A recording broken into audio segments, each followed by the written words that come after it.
Nós vamos falar um pouco mais agora sobre a segurança pública brasileira que está em pauta na Rádio Bandeirantes, na nossa programação, trazendo sempre especialistas para debater pontos que são necessários para mudar esse quadro de insegurança que tanto preocupa o brasileiro e é demonstrado em pesquisas de intenção de voto. Estamos recebendo no nosso estúdio para essa entrevista e para essa conversa um analista em segurança pública, um especialista no tema.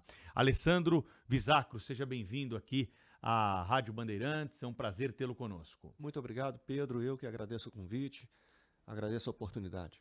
Autor de livros aí sobre o tema da segurança pública, um estudioso dessas questões. Ele vai trazer para a gente um pouco, né, desse histórico. Por que o Brasil chegou a esse patamar de violência? Há uma explicação para isso? Na verdade, esse fenômeno, ele é um fenômeno que predomina na América Latina. A violência armada não estatal, ela tem sido a linha mestre da política latino-americana. A América Latina, ela abriga um paradoxo muito grande. Ela é considerada, ao mesmo tempo, a região mais pacífica do mundo e a mais violenta do mundo. Ela é a mais pacífica numa perspectiva mais conservadora, vamos dizer assim, porque não existem muitos conflitos entre países, entre estados soberanos, entre nações, né? Aquilo que é comum em outras regiões do planeta. Então, sob essa perspectiva, guerras entre países, a América Latina é considerada a região mais pacífica do mundo. Mas, por outro lado, ela é, como eu falei paradoxalmente, a região mais violenta do planeta, porque embora abrigue apenas 8% da população mundial, ela é responsável por 1/3, ou seja, 33% dos homicídios cometidos no planeta. As 10 cidades mais violentas do mundo são majoritariamente latino-americanas. Esse ranking altera anualmente, já ocorreu das 10 cidades serem 10 cidades latino-americanas, mas tirando uma ou outra cidade da África do Sul,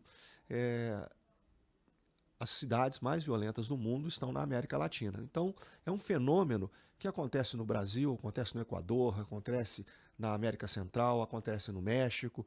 Esse é o tipo de violência que predomina na América Latina. E a partir dos anos 80, os anos 80 vão ser muito importantes porque a gente vai ter o final da Guerra Fria, a redemocratização do Brasil. O final da Guerra Fria vai inundar o mercado negro, né? O tráfico internacional de armas com o arsenal dos países que faziam parte do bloco soviético. A gente vai ter o boom da droga andina. Então a gente vai ter o esvaziamento do apelo político ideológico dos movimentos políticos de luta armada.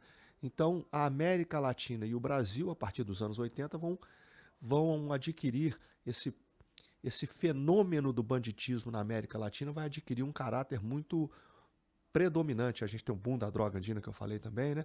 Mas enfim,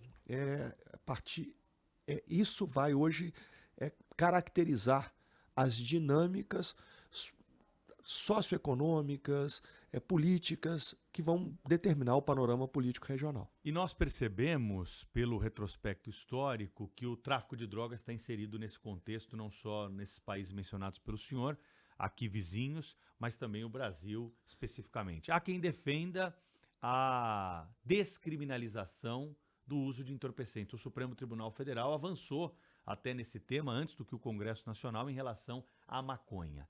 É por aí que nós vamos resolver o problema? De forma alguma. O que a gente observa no debate nacional é sempre a busca pela bala de prata. Então, o debate nacional tem se caracterizado por uma pobreza muito grande de ideias e, enfim, uma hora é a descriminalização da droga, outra hora é a redução da maioridade penal, outra hora é o uso de câmeras pelas polícias, outra hora é a DPF 635, outra hora é a suspensão da DPF 635, agora é rotular o CV e o PCC como organizações terroristas.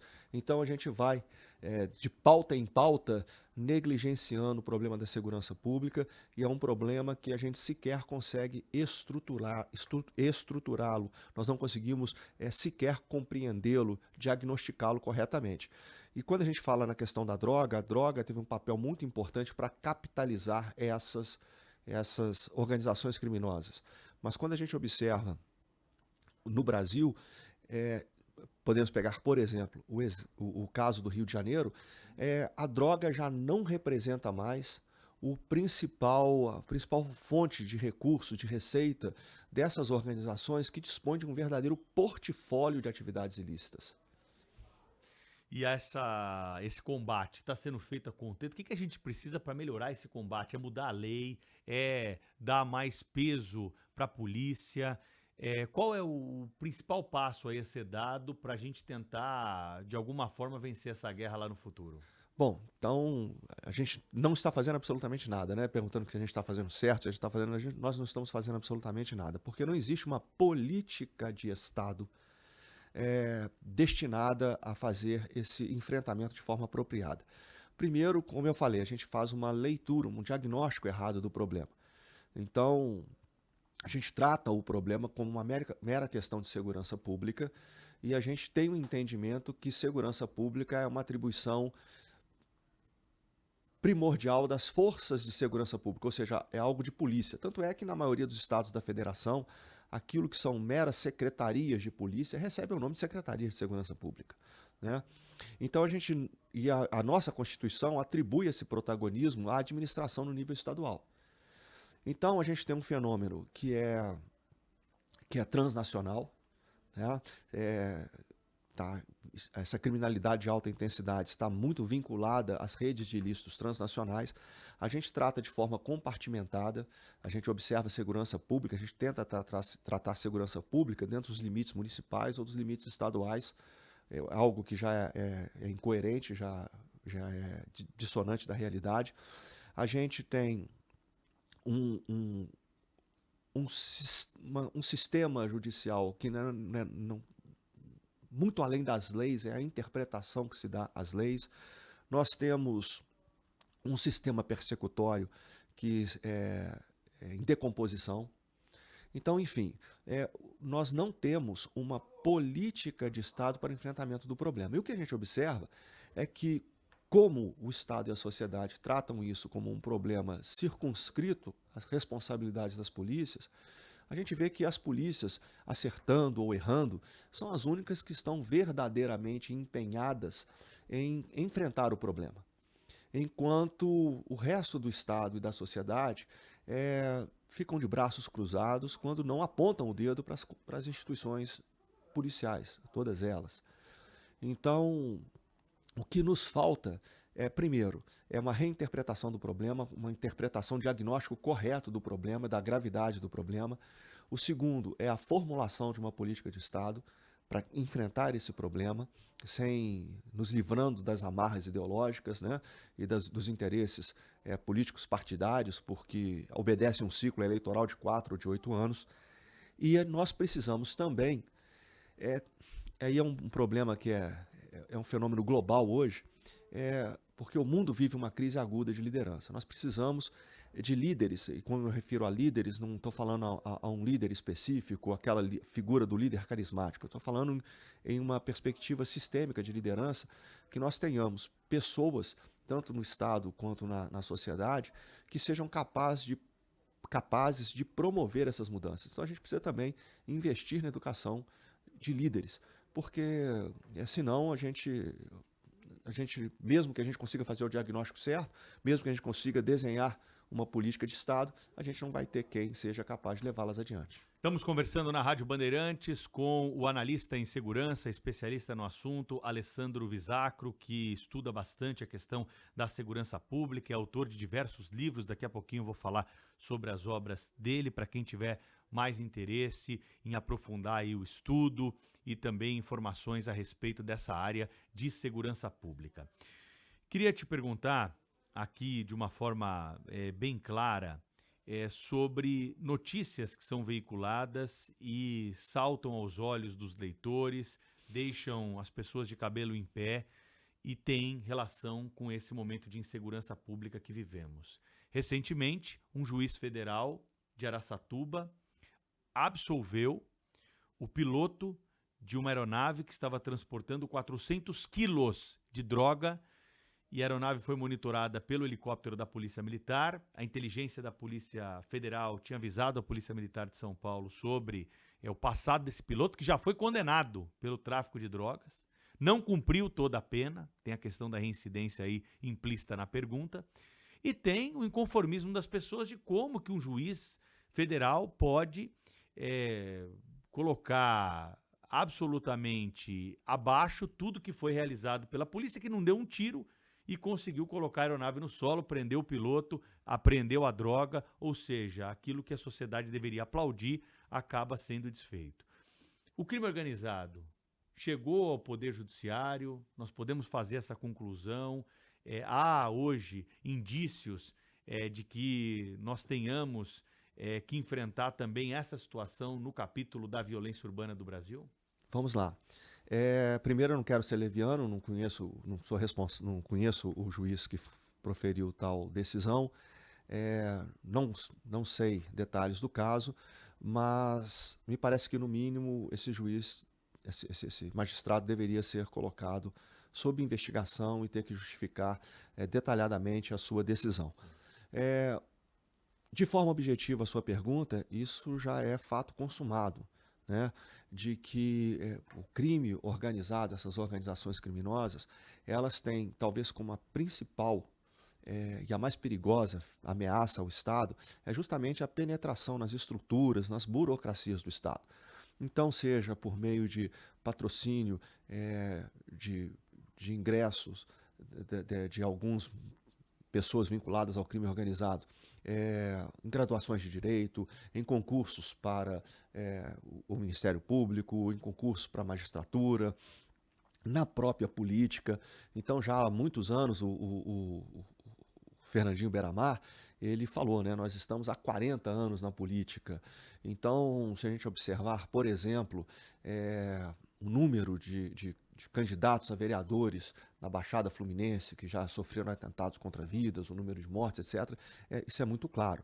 E essa é o maior perigo dessa manifestação de violência criminal. Tem um autor que eu gosto muito, ele chama-se John Sullivan. Ele cunhou o termo insurgência criminal. Eu gosto muito, eu trabalho muito com esse conceito, que nada mais é do que o uso da violência armada organizada para o controle das cadeias de ilícito das zonas produtoras aos mercados consumidores, livre da ingerência do Estado. Então, didaticamente, esse autor, John Sullivan, ele estabelece que seriam 4 etapas, quatro fases, mas é só para fins didáticos, porque elas acontecem simultaneamente. A primeira é a insurgência no nível local, quando esses grupos armados criminais criam de forma empírica os mecanismos de controle da população no nível local. O segundo é a luta pelo Estado paralelo, o terceiro é a luta contra o Estado e o quarto é a implosão do Estado. A implosão do Estado é o mais perigoso e ela se dá justamente dessa forma. Então, quando a gente observa essa penetração, a corrupção, que é o pior crime que existe, né? Já penetrando nas estruturas de Estado, isso é muito perigoso. E quando a gente começa a observar, o fenômeno ele pode levar àquilo que é chamado de Estado criminal. E, na verdade, o que define o Estado criminal são algumas características, e o Brasil já exibe muitas dessas características. Então, na verdade, nós estamos num processo de transformação do Brasil em um Estado criminal. Não necessariamente um narco-Estado, mas um Estado criminal. E a gente precisa estancar isso enquanto há tempo, porque as consequências disso, não só para o Brasil, mas para o hemisfério ocidental, né, para a América Latina e para o próprio mundo, é muito significativa, porque o Brasil é um país do tamanho de um continente, está entre as maiores economias do planeta. Então, isso é um perigo muito grande. Alessandro, quando um policial comete um desvio, nós temos a Corregedoria atuando, uma ampla exposição na mídia desse problema. E claro que ninguém defende aqui abusos, né? Nós devemos sempre perseguir naquilo que a legislação diz e cada um tem que responder mesmo pelos seus atos. Mas há uma publicidade muito maior do que nós temos notícia, principalmente em comunidades, por parte do crime organizado. que também é tão violento, ou muitas vezes mais violento, do que esses episódios esparsos aí que vemos de policiais que acabam cometendo deslize durante a sua função. Por que esses casos não são divulgados dessa maneira? É o próprio crime que impede. A sociedade, ela tem noção do que acontece e da crueldade, da violência empregada pelo crime organizado para fazer valer a sua vontade, e ali não há que se falar em legislação, porque não existe uma legislação paralela, né? Eu acredito que a sociedade ainda não tem a consciência do que exatamente viver sob o jugo de um grupo armado criminal. Porque uma das suas, vamos dizer assim, estratégias para exercer o controle territorial é a imposição do sistema normativo no nível local. Então eles dizem aquilo que pode ser feito e aquilo que não pode ser feito. Então eles impõem o regramento social. E para isso eles se valem daquilo que é vulgarmente chamado de Tribunal do Tráfico. Tá? O que é isso? Na verdade, nada mais é do que, aqui em São Paulo, né, chamado o disciplina, né? Enfim, nada mais é do que a imposição de um sistema de justiça que ele é 100% informal, totalmente informal. Né? É quase sempre extremamente brutal, mas ele é ágil, previsível, crível e eficaz. Ou seja, tudo que o nosso sistema de justiça não é. Então acontece um crime, um desvio de conduta de manhã, no final do dia, aquele crime ele já foi elucidado, os responsáveis já foram levados à corte, entre aspas, né, ao julgamento, a sentença já foi proferida, já foi aplicada, ou seja, no final do dia a justiça, entre aspas, já foi feita. E como eu falei, essa justiça é quase sempre extremamente brutal. Então existem muitas cenas que, infelizmente, a nossa sociedade não tem acesso. São cenas de assassinatos, tortura, desaparecimento forçado. Então, são crimes assim dos mais absurdos, sem exagero, de arrancar o coração da pessoa viva ainda, de queimar a pessoa viva, enfim. São coisas assim deploráveis, extremamente degradantes, e aí é contra homem, é contra mulher, é contra negro, contra branco, contra quem quer que seja. Tá? Embora esse sistema acabe auferindo uma legitimidade importante para esses grupos armados criminais no nível local. Agora, por que isso não ganha essa notoriedade? Porque eles também, aí é uma outra estratégia, eles criam verdadeiras zonas de silêncio. Nessas zonas de silêncio, eles erradicam os informantes. Ou seja, você chega na comunidade, está pichado no muro lá, X9 vai morrer. Quando identificam o X9, a sentença dele vai ser torto, sofrer uma morte lenta e dolorosa. Né? Então, erradicam os informantes. Eles também calam as vozes dissidentes. Então, existe até uma subnotificação muito grande desses tipos de crimes nas comunidades, porque são aplicadas essas sentenças e a pessoa, o cidadão é obrigado a se calar. Se ele quiser falar para a polícia, ele já vai para a polícia com as malas, e acontece já com as malas feitas, porque ele não pode voltar para a comunidade. Tá? Então são verdadeiras zonas de silêncio. E, ao mesmo tempo que calam as vozes dissidentes, eles promovem a sua narrativa hegemônica. Então existem aqueles clichês, aqueles discursos pré-formatados, aqueles discursos prontos, que encontram uma aceitação muito grande na sociedade nacional. Porque a sociedade nacional também, no debate público, está impregnado também de preconceitos, de clichês, de ideias rasas. E quando a gente compara, por exemplo, a atuação das forças de segurança pública, é lógico que existem desvios de condutas. Esses desvios de condutas, eles têm que ser rigorosamente identificados, implacavelmente apurados, né? Rigorosamente apurados, implacavelmente punidos, etc. Mas não traduz, de uma maneira geral, as condutas das nossas forças de segurança pública pelo país. Até mesmo porque elas já sentiram os efeitos nocivos desses desvios de condutas, dessas violações de conduta na credibilidade da instituição, na legitimidade da instituição. Então, se a gente pega, por exemplo, vamos dar um exemplo muito, muito claro, até fazendo até alusão a um episódio que aconteceu recentemente no Rio de Janeiro.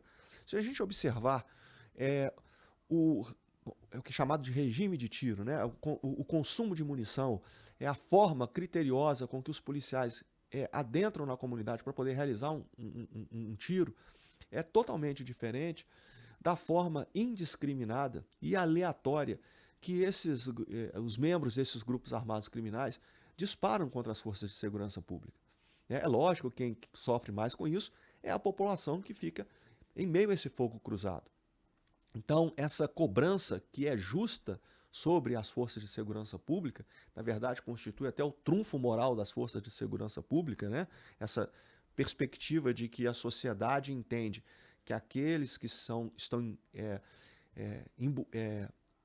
imbuídos de protegê-la traduzem valores que dignificam o ente coletivo. Isso é um trunfo moral das forças de segurança pública que nunca podem se igualar a esses grupos armados criminais.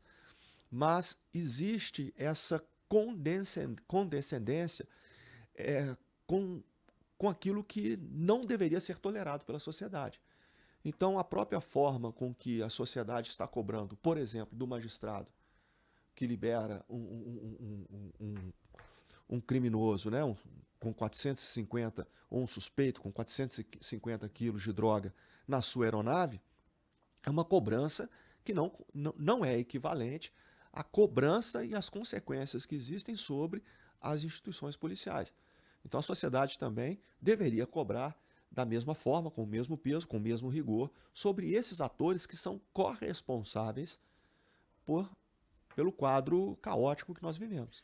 Não tem como fazer uma entrevista como essa sobre segurança pública e não tocar especificamente sobre a situação do Rio de Janeiro, que já foi mencionada algumas vezes aqui.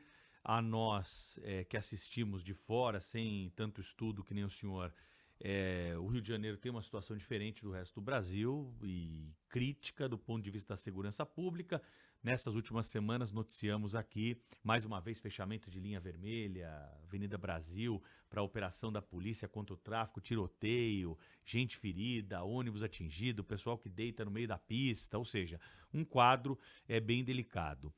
E a pergunta para o senhor é o seguinte: quanto que a chamada ADPF das favelas, uma decisão do Supremo Tribunal Federal, que começou lá na pandemia, depois vigorou por um bom tempo, depois de finalizada já a pandemia da Covid-19, dificultando operações policiais em morros cariocas, tanto é que tem até um relatório do CNJ que coloca a informação de que bandidos de vários cantos do país foram para os morros cariocas se esconder lá, porque a polícia praticamente não podia subir o morro.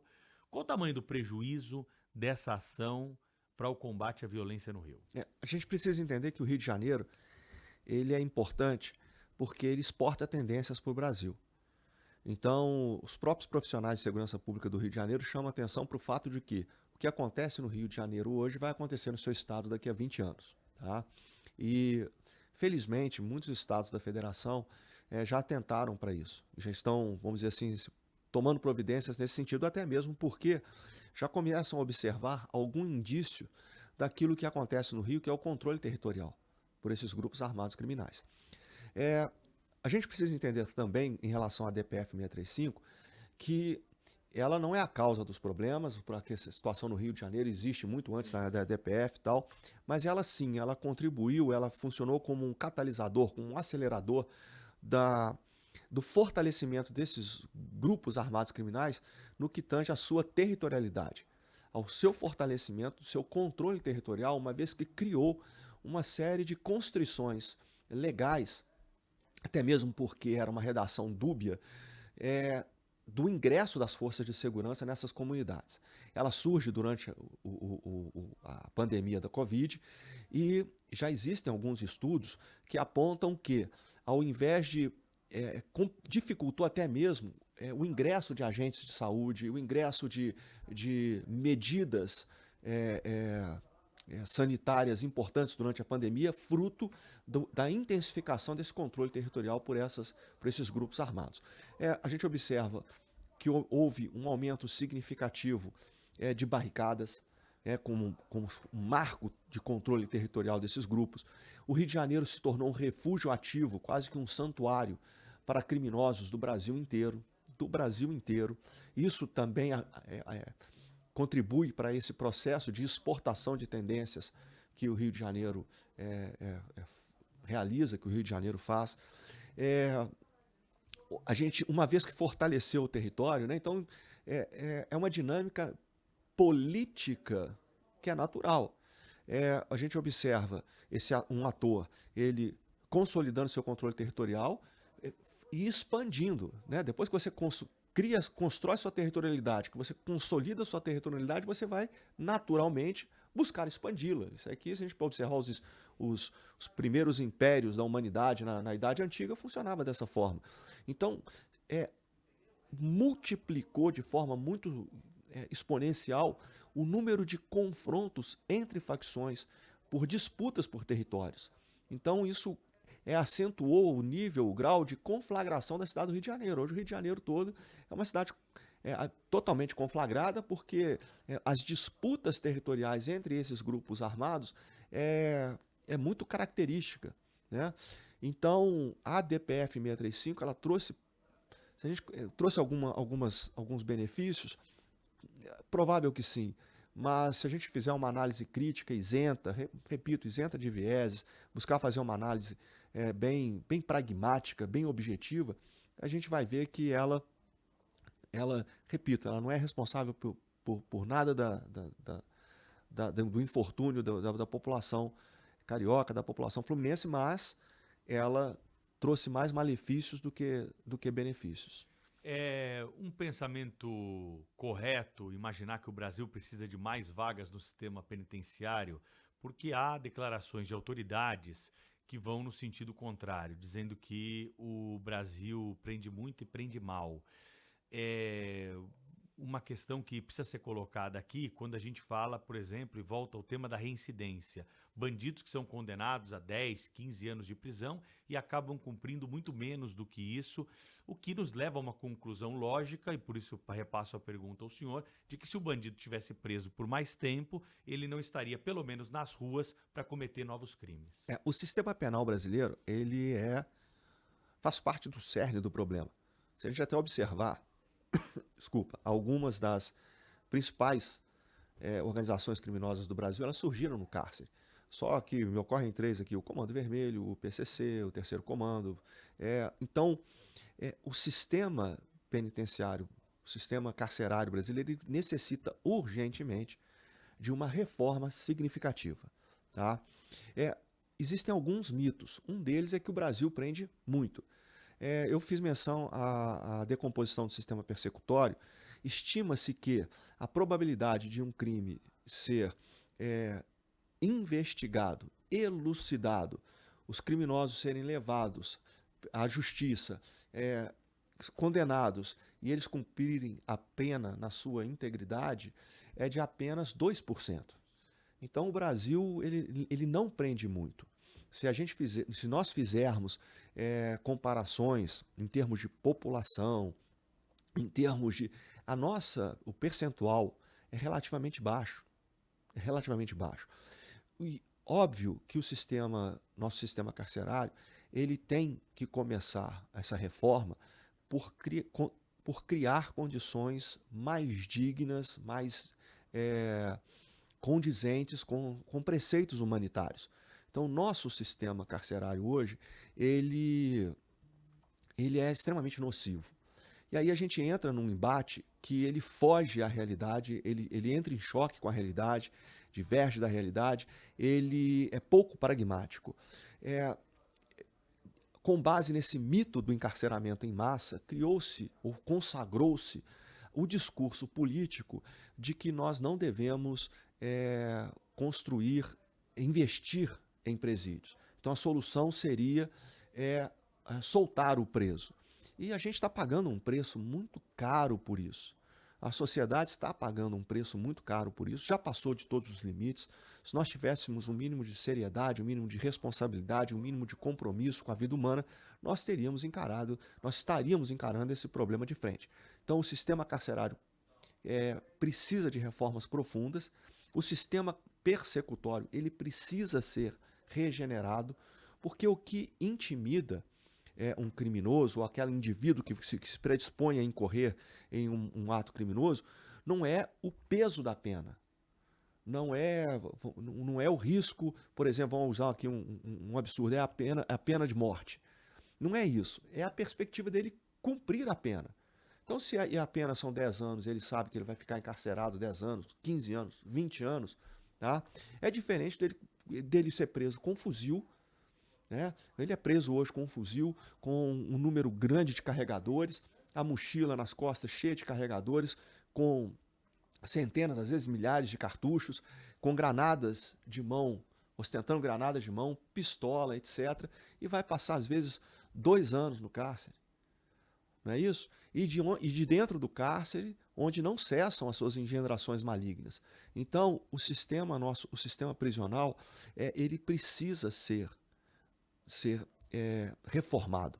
E aí tem um outro problema, porque aqueles que advogam de forma intransigente o desencarceramento, eles se opõem às melhorias das condições dos presídios.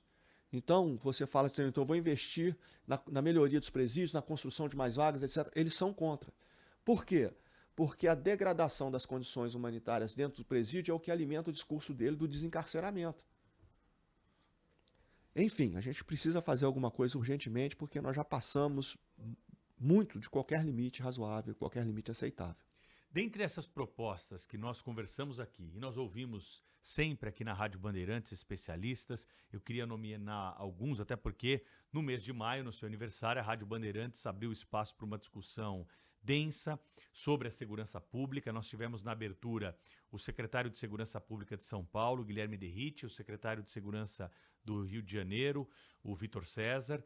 Também tivemos aqui representantes das polícias militar, civil, rodoviária, Polícia Federal. Todos tiveram oportunidade, o Ministério Público tiveram oportunidade de estar aqui. O promotor Lincoln Gaquia, o doutor Fabrício lá da COR do Rio de Janeiro.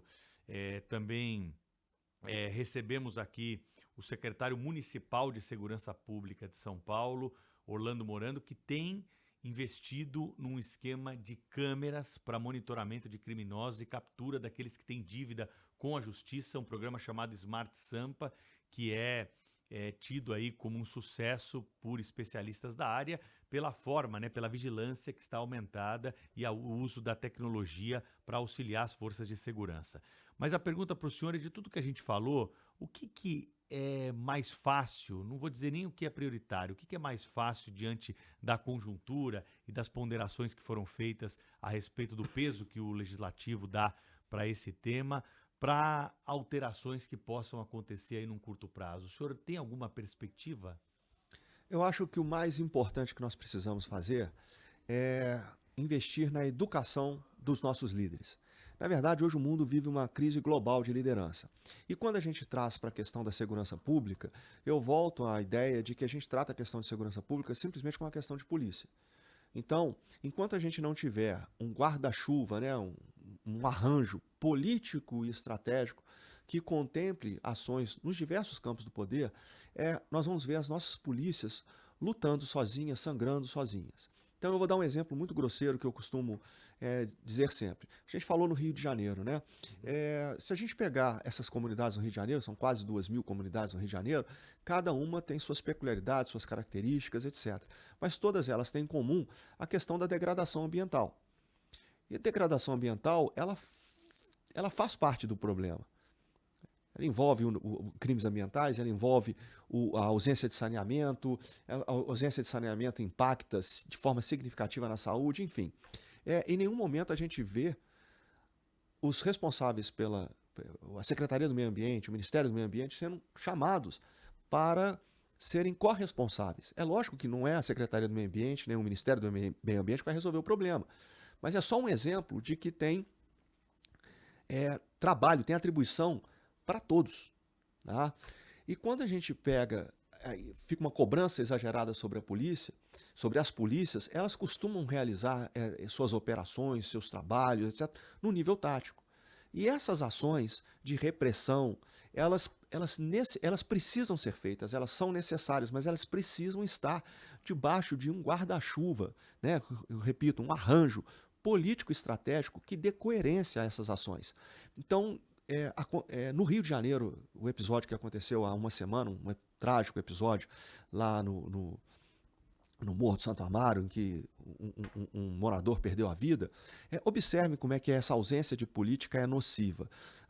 E repito, não é uma crítica à Secretaria de Segurança Pública, não é uma crítica ao trabalho profissional nenhum, é só tentar fazer uma constatação de que é uma ausência de política do Estado brasileiro, não me refiro nem ao Estado do Rio de Janeiro. O Rio de Janeiro, dentro das suas peculiaridades, né, o controle territorial, a abundância de fuzis de assalto semiautomático e tal, uma das métricas adotadas é a apreensão de fuzis. Então, o Rio de Janeiro tem adotado como uma das métricas de eficácia o número de apreensão de fuzis. Chegou ao ponto do governo do estado premiar as unidades que mais apreendem fuzil. Isso é um número absurdo. Ano passado foi um número superior a... Me fugiu o número aqui agora. Depois eu posso até olhar. Prefiro do que falar um número errado aqui. Mas são recordes absurdos. E na maioria das vezes, são fuzis que são apreendidos em função da troca de tiros, do confronto. Não é fruto de uma investigação que apreendeu num container no porto, ou foi... Então, assim, criou-se essa métrica da premiação de fuzil. E essa operação que aconteceu no Morro de Santo Amaro, que resultou na morte de um jovem, foi justamente fruto dessa, vamos dizer assim, dessa obsessão, entre aspas, pela apreensão de fuzil como um parâmetro de eficácia de segurança pública, né? Então, tanto é que a equipe que estava envolvida era uma equipe do Batalhão de Operações Policiais Especiais. No mês anterior, o BOP do Rio de Janeiro ele foi premiado justamente por ter sido a unidade recordista de apreensão de fuzis. Vou te ajudar aqui, fiz uma pesquisa aqui na internet, ó. Estudo da Polícia Militar do Rio revelou que 95% dos fuzis apreendidos pela corporação em 2024 foram fabricados fora do Brasil. Foram 638 fuzis apreendidos lá no Rio de Janeiro. 638 fuzis só pela Polícia Militar. Isso. Eu acho que por todas as corporações foram 732. Tá? Mas é em torno disso. Mas, enfim... Então, essa ausência de política, muitas vezes a gente tenta traduzir em métricas que são falaciosas, né? É lógico que é importante apreender o fuzil, isso é muito importante. Mas quando a gente transforma a apreensão do fuzil no elemento central da segurança pública, a gente está faltando, alguma coisa. Porque toda luta contra um ator armado não estatal, isso aí em qualquer momento da história, em qualquer lugar do planeta, e transpondo para a nossa realidade, esse ator armado não estatal nada mais são do que os grupos armados criminais. Toda luta contra o ator armado não estatal nada mais do que uma luta por legitimidade. Então, a quantidade, é lógico que é importante apreender droga, é importante aprender arma, é importante prender o criminoso, não é isso? Mas isso não é um fim em si próprio, isso é um meio. O principal, aquilo por qual nós devemos lutar é legitimidade. Mas legitimidade é um conceito subjetivo, legitimidade é um conceito abstrato, que seja, mas é em torno disso que nós lutamos. E a legitimidade, ela não é a legitimidade apenas da polícia, não é a legitimidade apenas da ação policial, é a legitimidade do Estado. E essa legitimidade do Estado, ela vem sendo degradada, comprometida ao longo de décadas. Justamente nessas áreas, que são espaços anárquicos, segregados, onde a ausência ou a ineficácia do Estado é a regra. Então, é um esforço do Estado e da sociedade, sobretudo do Estado, resgatar a sua legitimidade, restaurar a sua legitimidade no seu sentido mais amplo. É lógico que a atuação policial ela contribui para isso, mas a gente está falando da legitimidade do Estado em si. Então, isso é um esforço muito grande, que não vai ser resolvido com 4 anos de um mandato de um governador, e muito menos no nível estadual. Isso exige um esforço da sociedade, um esforço do Estado brasileiro. É lógico que aí a gente vai entrar, mas na questão da interferência da administração federal naquilo que a Constituição atribui como prerrogativa da administração estadual. Mas a gente precisa chegar a um consenso em relação a isso. Porque, mais uma vez, utilizando o exemplo do Rio de Janeiro, não adianta nada o Rio de Janeiro estar imerso nesse caos, e o Rio de Janeiro não produz 1 grama de cocaína, o Rio de Janeiro não produz 1 grama de maconha, o Rio de Janeiro não produz um cartucho, não produz uma arma. Onde é que entra, por exemplo, o esforço da diplomacia brasileira? Porque o Estado brasileiro, o Brasil, faz fronteira com os 3 maiores produtores mundiais de cocaína: Peru, Colômbia e Bolívia. O Brasil faz fronteira com o Paraguai, que é o maior produtor sul-americano de maconha, e a sua produção de maconha, 70% é destinado para o mercado consumidor brasileiro. O Paraguai é um elemento muito importante na lavagem de dinheiro, nas redes de contrabando. O maior volume de ilícitos na nossa fronteira não é drogas, não é armas. O maior volume de ilícitos na nossa fronteira é cigarro. Mais de 50% do cigarro consumido no Brasil é fruto de contrabando. E o Paraguai se destaca com a sua indústria cigarreira. Enfim, sem dizer que nós também somos vizinhos de narco-estados, né, com nossos 16 mil quilômetros de fronteira terrestre. Então eu pergunto, a gente só olha para a Secretaria de Segurança Pública do Rio de Janeiro, onde é que entra, por exemplo, o nosso esforço diplomático? A gente observa que até vai no sentido, muitas vezes, vai no sentido diametralmente oposto. Como o senhor é um pesquisador, acho que cabe a pergunta aqui, porque eu acredito que muitos ouvintes durante a entrevista devem estar com isso na cabeça. E muitos deles, né, já têm cabelos brancos, então já viram muitas coisas. Há uma transformação também dos anseios do jovem, o jovem que é cooptado pelo crime organizado de uma maneira muito fácil. Ou seja, se proibiu aí o jovem de exercer alguma atividade remuneratória, com leis que restringem esse tipo de entrada já no mercado de trabalho, e muitos acreditam que não havia nada de errado nisso. Claro que desde que respeitado aí o padrão, né, de você ensinar um ofício e remunerar um jovem por isso, alguém que vem de uma família humilde, que não tem tantas condições, e ao mesmo tempo não se oferece uma escola digna para ele, ou seja, ele fica perdido, às vezes a família é desestruturada, ele cai aonde? Ali, de bandeja para o crime organizado, e ainda sabe de lambuja, porque eles dizem isso na cara dos policiais, que ele é de menor, que se for preso não vai dar nada para ele. Esse é um braço dessa discussão que estamos tendo? Sem dúvida alguma. Vamos falar, a gente falou de legitimidade, né? O que legitima o Estado? O que é o contrato social? É uma troca entre o Estado e a sociedade. A sociedade outorga ao Estado o monopólio da força. Não é isso? Em contrapartida, o Estado se compromete a promover o bem comum. Esse é o valor social do Estado. O que acontece? Hoje, a questão não é nem o não atendimento das demandas básicas. Porque se a gente observar, assim como os países mais pobres do mundo não são necessariamente os mais violentos, as regiões mais pobres do Brasil não são necessariamente as mais violentas. Tá? Qual é o problema, então, se não é necessariamente o não atendimento das demandas básicas, embora nós sejamos obrigados a reconhecer que existam focos, bolsões de pobreza, iniquidade, etc. Mas o grande problema é o não atendimento de expectativas crescentes, porque o Estado e a sociedade não conseguem produzir e distribuir riqueza no ritmo em que crescem as expectativas, sobretudo dessas legiões de jovens que se sentem obliteradas por sistemas socioeconômicos estagnados. Então é muito fácil, ela não precisa sair de casa mais para adquirir um novo referencial crítico. Então ela cria expectativas, e a frustração, essas frustrações psicológicas se mostram extremamente perigosas. Quando você traz a questão da proteção da criança e do adolescente, é lógico que a iniciativa é extremamente louvável, mas ela patina na realidade. Porque esses grupos armados criminais identificam nas crianças uma mão de obra muito mais vantajosa. Tem até uma citação de um autor norte-americano que eu gosto muito, ele chama Geoffrey Demarest. Ele fala que as crianças nas favelas são a arma secreta das forças anti-Estado, porque é um manancial quase irrestrito de recursos humanos mobilizáveis para ingressar na hierarquia dessas organizações. Então, é preferível hoje você colocar, de uma perspectiva do criminoso, colocar o fuzil na mão de uma criança. Por quê?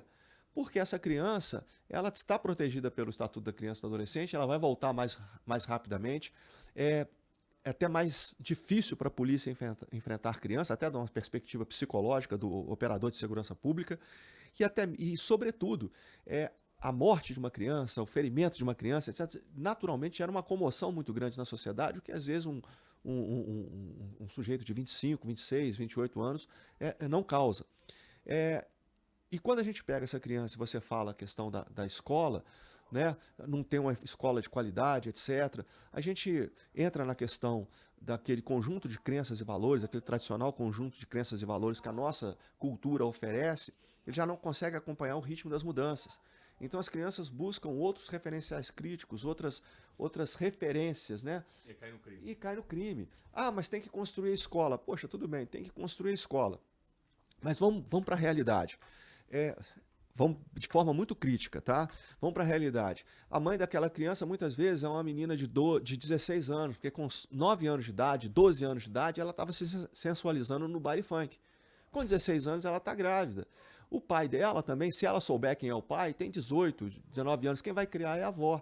Só que a avó sai da comunidade 6 horas da manhã para voltar 8, 9 horas da noite. Então essa criança, quando ela chega na esquina para ir para a escola, ela vê o portão da escola de um lado e ela vê o sujeito armado de fuzil a tiracolo do outro. E ela sabe que tudo que ela vai, se ela passar pelo portão da escola, aquilo que ela vai perder final de semana, perder feriado, perder férias, estudar à noite, lutar por uma vaga no mercado de trabalho, ela vai conseguir da noite para o dia se ela colocar aquele fuzil no seu pescoço. Então, tem que construir escola? Tem.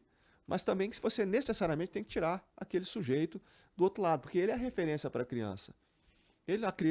O menino não quer ser médico, não quer ser advogado, não quer... Né? É lógico que eu estou generalizando e toda generalização é burra, mas para a gente entender... Ele quer ser o criminoso. E a menina não quer ser médica, não quer ser veterinária, não quer ser advogada, não quer ser juíza, ela quer ser mulher do criminoso. Então a gente observa no Rio de Janeiro esse fenômeno daquilo que na América Latina é chamado de narcocultura, mas eu prefiro o termo cunhado pelo coronel Mário Sérgio Duarte, ex-comandante-geral da Polícia Militar do Rio de Janeiro, que ele fala em ideologia de facção. Então quando a gente observa personagens como o MC Pose do Rodo, o Oruan, etc., eles se prestam justamente a esse papel e é um papel extremamente nocivo. Só para que a gente tenha ideia da urgência em resgatar essas crianças, há algum tempo já foi realizado um estudo sobre crianças em situação de violência armada organizada que não guerra. Levantou que no período entre 1987, ano de início da primeira intifada, e 2000, ano que antecedeu a segunda intifada, ou intifada de Al-Aqsa, morreram 467 crianças no conflito entre israelenses e palestinos. Israel tem cerca de 10 milhões de habitantes, Gaza e Cisjordânia cerca de 5 milhões de habitantes, fazendo um total aproximado de 15 milhões de habitantes. O estado do Rio de Janeiro tem 16, 17 milhões de habitantes. No mesmo período, enquanto lá morreram 467 crianças, no Rio de Janeiro morreram 3.937. Então, assim, vamos colocar dessa maneira, é uma guerra por nossas crianças. É uma guerra por nossas crianças. E aí, voltando à educação, lembra que eu falei que o problema é uma luta por legitimidade? Aí você constrói a escola. Quando você coloca a criança dentro da escola, a criança passa 8, 10 anos aprendendo que o Estado é legítimo. Então, você está vendo as contradições? Porque o professor na sala de aula, de uma maneira ou de outra, ele vai estar batendo na cabeça que o Estado é legítimo, que o Estado é legítimo. São muitos desafios, né? Muitos desafios. Professor, obrigado pela presença aqui. Foi um prazer conversar contigo com mais calma, né? Aproveitando esse dia que dá para a gente destinar mais tempo para um assunto tão importante. Eu queria que o senhor falasse aí sobre os seus livros, como é que as pessoas podem acessar, quem gostou do papo e quiser adquirir mais conhecimento, mais informação. Eu agradeço a oportunidade. Eu sou autor de 4 livros. O primeiro chama-se Guerra Irregular, Terrorismo, Guerrilha e Movimentos de Resistência ao Longo da História. O segundo é Lawrence da Arábia, né? Fala sobre um personagem muito importante da Primeira Guerra Mundial, um papel importante na redefinição do mapa político do Oriente Médio. O terceiro livro é Guerra na Era da Informação. E o quarto e mais recente livro é Massacre, o tênue limite entre o bem e o mal. Ele fala sobre os limites do uso da força. Então são 4 obras que sou suspeito para falar, mas eu recomendo bastante. Para quem quiser entender um pouco mais essa questão da violência armada não estatal, os desafios em relação ao uso da força, eu recomendo, entra na internet ali, é só digitar meu nome, publicações, vai encontrar as obras ali, compra pela internet, é o jeito mais rápido, mais fácil, mais objetivo. Analista em segurança, Alessandro Visacro, muito obrigado por estar conosco aqui na Rádio Bandeirantes para discutir a segurança pública e até uma próxima oportunidade. Eu que agradeço, muito obrigado a você e a todos.